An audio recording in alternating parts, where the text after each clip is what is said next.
Thank you so much, Senator Klobuchar, Senator Cortez Masto, Whip Clark, Representative Dingell, other senators and members. Thank you for having me here to talk about the impacts of the Republican budget that was passed by the House and now being considered in the Senate. I've had the chance to work with many of you over the years as the former director of the Office of Management and Budget, as a longtime staffer on the House Appropriations Committee. One of the highlights of that time was the work done to expand the child tax credit, in seeing the dramatic and meaningful results of that expansion around the country. In 2021, a new Democratic president and congressional majority expanded the CTC to families with young children. Families with young kids up to age 5 receive fully refundable credits of $3,600 per child, and families with older children receive $3,000 per child. When we say fully refundable, that means families with some of the lowest incomes were able to receive those full credits.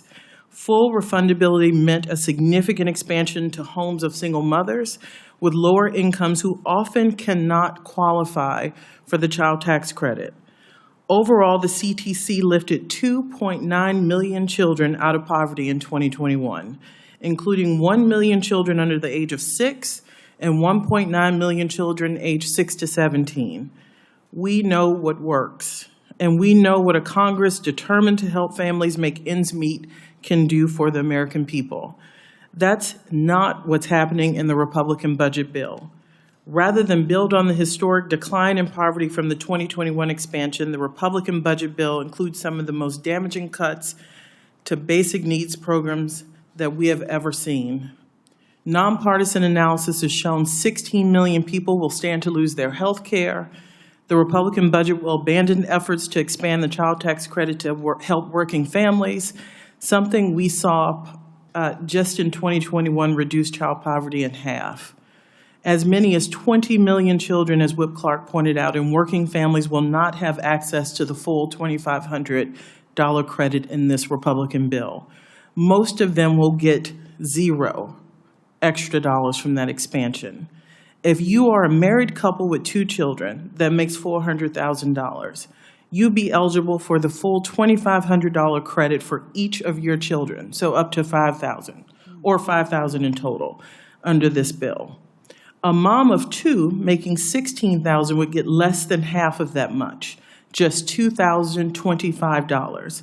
That is unfair and wrong. The bill would go on to cut $300 billion from SNAP, according to the nonpartisan CBO. No matter what anybody says about waste, fraud, and abuse, that cut takes food from children, seniors, and people with disabilities.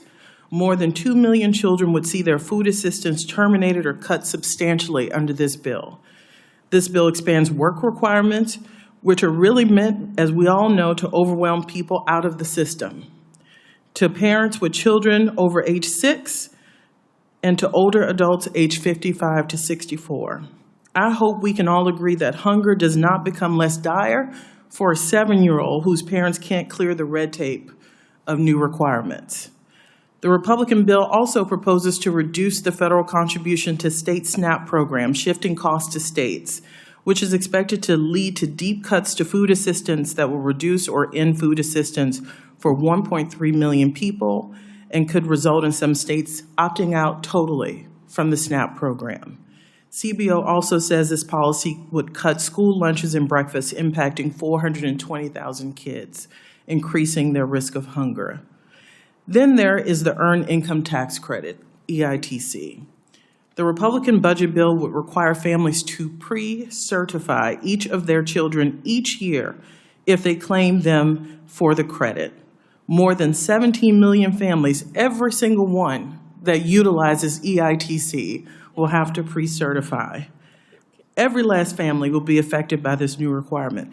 And by the way, the agency who has to run this pre-certification is being gutted by DOGE. They can't do it. The requirement for additional paperwork will likely deter families from EITC as they learn about and navigate an entirely new process. There is no similar regime for large tax breaks for high-income people and businesses, even though they contribute disproportionately to the tax gap.